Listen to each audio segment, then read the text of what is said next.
Hello, আসসালামু আলাইকুম। Welcome to Abrar's kingdom blog. তো নতুন আরেকটি ব্লগ শেয়ার করছি।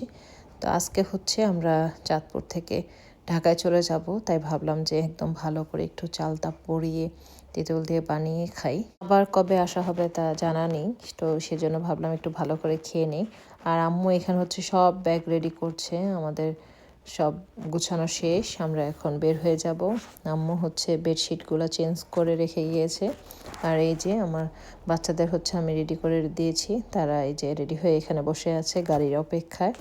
তো গাড়িও অলরেডি চলে এসেছে, গাড়িওয়ালাকে বলেছিল ফোন দিয়ে আসার জন্য।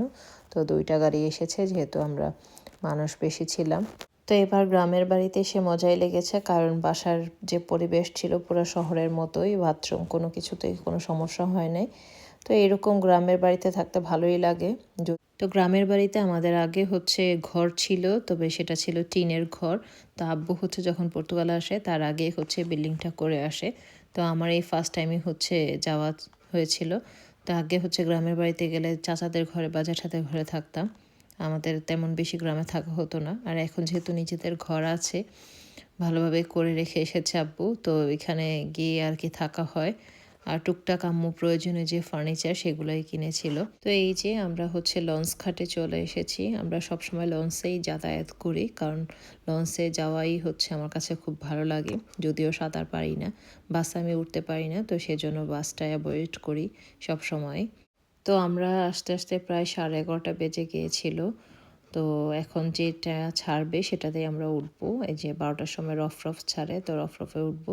এখন সবাই হচ্ছে লঞ্চে বসে আছে। আমরা হচ্ছে ওইখান থেকে এসে কিছু চিপস, তারপর হচ্ছে চানাচুর, বাচ্চাদের জন্য একটু কেক নিয়ে নিলাম, আমি আর আমার বোনের ছেলেটা।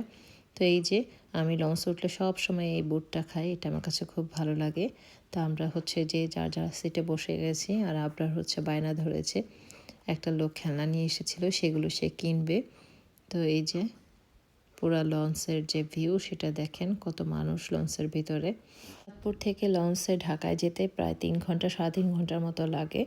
তো এই তো আমরা হচ্ছে বাসায় চলে এসেছি। বাচ্চাদের জন্য, সবার জন্য আমরা হচ্ছে আসার সময় হোটেল থেকে বিরিয়ানি কিনে নিয়ে এসেছিলাম। এখন হচ্ছে আমরা সবাই খাবো। এটা চিকেন বিরিয়ানি ছিল।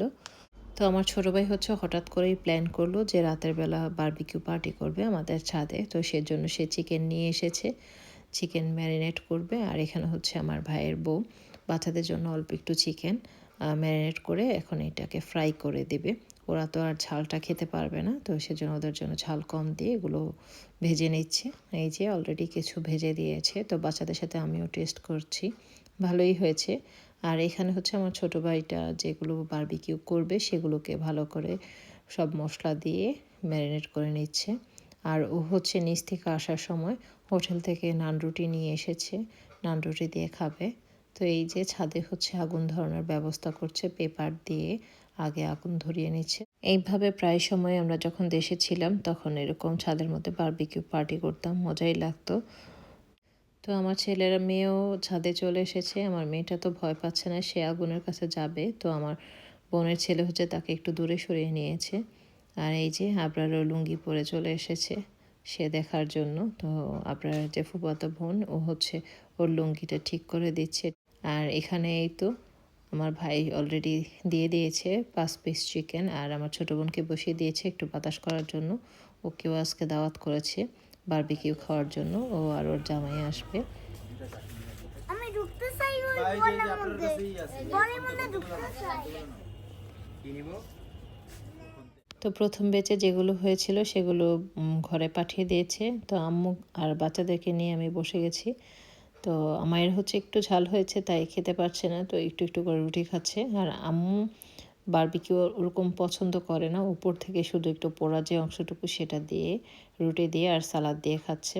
আর এই যে আমার বোনের ছেলের সাথে হচ্ছে আমার মেয়েটা দুষ্টামি করছে।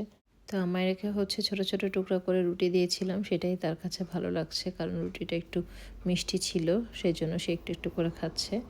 আর এই যে যখন এই মোবাইলটা দিয়ে ভিডিও করছে তখন আমায়রা হচ্ছে আমার বোনের ছেলের সাথে দুষ্টামি করছে। আমার নাম দিস না, ওই যে খাও, ওই যে আমার দিস না, এটা না, এটা না।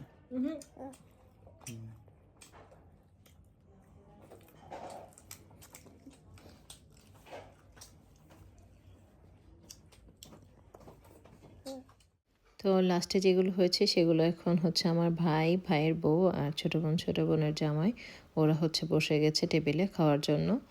তো আজকের ব্লগটি কেমন লাগলো অবশ্যই কমেন্ট করে জানাবেন। ভালো থাকবেন সবাই। আল্লাহ হাফেজ।